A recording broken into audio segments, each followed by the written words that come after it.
Week 4 of the fantasy football season. Here's the top 15 tight ends I'm ranking this week. Number 1, Trey McBride cracks the list as the number 1 tight end. So he's been more consistent so far this season. Last week he found the end zone. And this week I know it's a mediocre matchup versus division rival, the Seattle Seahawks, but we know Trey McBride is a matchup-proof tight end. And this week versus the Seahawks, I think he goes out there once again, has a good ball game. Number 2, Brock Bowers of the Las Vegas Raiders. So this week a good matchup with the Bears coming to town in Las Vegas. And Brock Bowers, I know the knee injuries definitely held him back a little bit over the last 2 weeks, where he's failed to reach double-digit fantasy points in Week 2 versus the Chargers, and then last week in Week 3 in that game at the Washington Commanders, where it was the Trey Tucker show in the offense. So like I said, not 100% is Bowers. Still pretty much his floor is 9-10 fantasy points in PPR leagues. And if he could get that knee a little bit healthier and get a little more burst, I think he could go back to putting up the elite numbers. And also he has to work on more rapport with Geno Smith, where last season he was more used to Aiden O'Connell and Gardner Minshew. Number 3, Tucker Kraft of the Green Bay Packers. So maybe I'm higher on Kraft than consensus going into the week. But this week a slam dunk matchup with the Dallas Cowboys that we've seen 3 weeks in a row.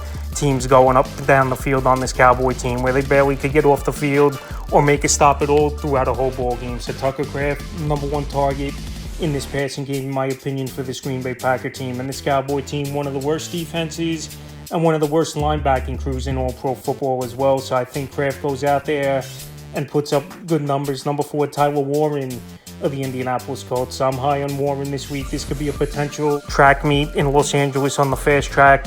And this Indianapolis Colts team, on the season, Los Angeles playing well also, even though they blew that game last week versus the Eagles, but they're putting up points. And this week, like I said, I think it's going to be a high-scoring game between these two teams.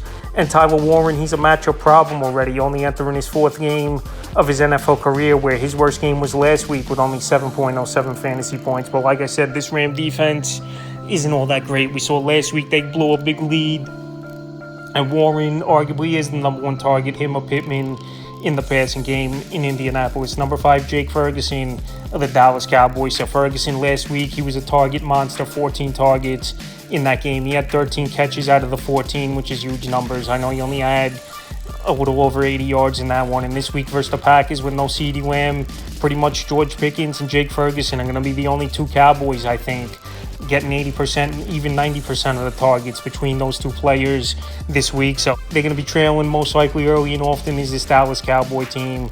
They're going to be chasing points. And Jake Ferguson, a lot of scammy, small routes, and that's how he got to 13 catches last week. Number 6, Juwan Johnson of the New Orleans Saints. Juwan Johnson, he's been one of the more consistent tight ends, believe it or not, so far in the first 3 weeks of the season with double-digit fantasy points in every game. And arguably, he's the number 1 option in the passing game for this New Orleans Saints team, him and Chris Olave. So this week in a matchup at Buffalo where they're going to be chasing points early and often, and Spencer Rattler most likely will throw the football 35, 40 times. Juwan Johnson, I think, once again, works his way into numbers, and if he gets a touchdown, he could be in for a monster game. Number 7, Hunter Henry of the New England Patriots. So Hunter Henry, I know he's a very inconsistent tight end, but to be honest, most of these tight ends in the NFL and fantasy football, 1 big week, a couple bad weeks, and then back to a big week. And so far, Hunter Henry, every other game pattern, it looks like he's going. So last week he had the monster game, was Hunter Henry in the loss versus the Steelers in Gillette Stadium with 90 yards and 2 touchdowns. And this week, another good matchup with the Carolina Panthers coming to town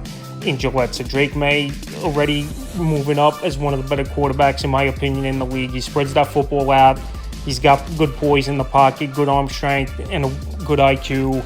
And this week versus the Panthers, they could put more points on the board, I think, this Colts team. And Hunter Henry as well, arguably, is the number 1 option in this passing game. Number 8, Mark Andrews of the Baltimore Ravens. So Mark Andrews, it looks like he was going to go down the same path like he did early last season, where the first 4 or 5 games of the year he was non-existent until Week 7, Week 8, he broke out, and the rest was a good season for Mark Andrews with 11 touchdowns. And last week, he had the coming out party. Was Mark Andrews, 6 catches, 91 yards, found the end zone twice. I know one of them was in garbage time late in the 4th quarter, but Mark Andrews still could go out there, still could run the routes and make plays, a big red zone and end zone target. And this week at Kansas City, I know this Chief offense isn't what it was, but this Baltimore Raven team, they know they got to put points on the board. And Mark Andrews usually goes out there in these big games and he puts up some numbers. So at Kansas City, I know their defense is solid.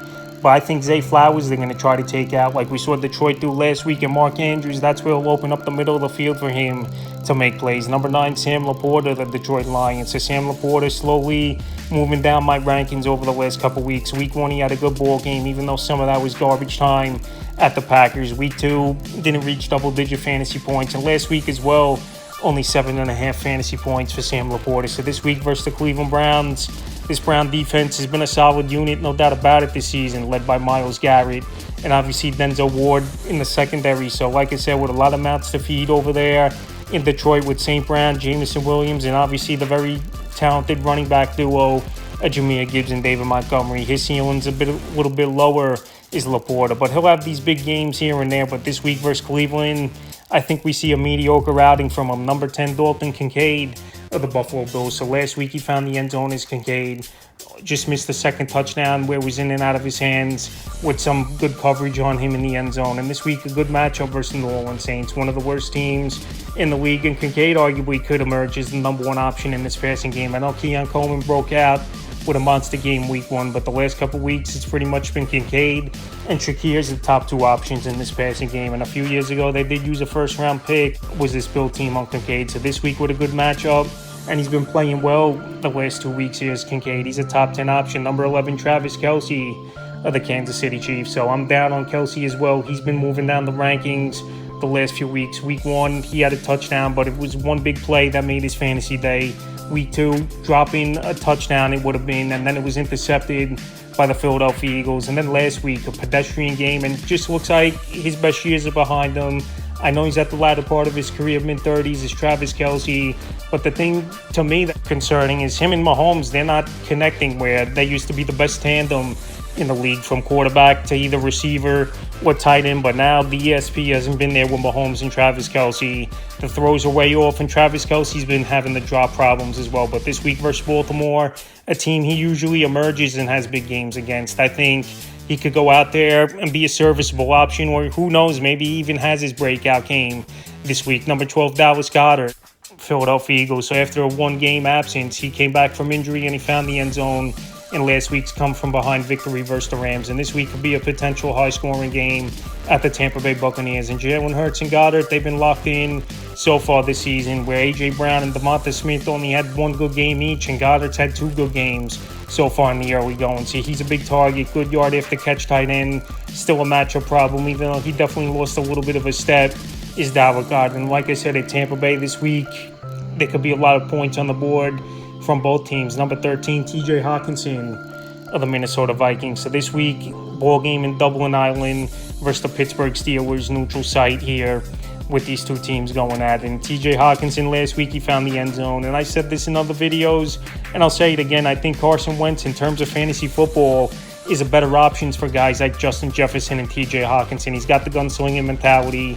He's a veteran in this league that he knows how to get the football to his players in spots where a young guy like J.J. McCarthy might not know. And J.J. McCarthy, after missing all last season and even coming into this year, might have not been 100%. That's why the offense was off to a slow start, I think, the first 2 weeks. But now with the touchdown last week, we'll see if Hawkinson can build on it, even though it's a tough matchup versus a good defense. Number 14, Zach Ertz of the Washington Commanders. So this week, a good matchup at the Atlanta Falcons. Zach Ertz, arguably the number 2 option as of now in this offense. And now if Terry McLaurin's going to miss this game, where he didn't practice to open up the practice week here with the quadricep injury, I think Zach Ertz could be in line for more targets, obviously, and more fantasy points, where he's been a big red zone threat. But it also depends on if Jaden Daniels is going to play. Right now, he's limited in practice. To start off the practice week is Jaden Daniels. And obviously Daniels and Ertz from the get-go last season had that good ESP and that good rapport. So this week in a good matchup with the Atlanta Falcons, I think Ertz is a decent option. 15, David Njoku of the Cleveland Browns. Snaps have definitely been going down a little bit, and the targets, obviously, with Harold Fannis Jr. emerging as a rookie this season for this Cleveland Brown team, where he was pretty good at the tight end position the first couple weeks, but last week he was down. But I still think Njoku, he's the number 1 tight end in this offense. This is going to be another game this week where they're going to be trailing points at Detroit early and often. Most likely is this Cleveland Brown team. And guys like Jerry Jeudy and Cedric Tillman really haven't put up great numbers, where it's arguably Njoku could be the number 1 option in this passing game. So this week at Detroit, I think he could work his way into an okay ball game where like 8-10 fantasy point range in PPR weeks. That's the top 15 tight ends I'm ranking for week 4 of the fantasy football season.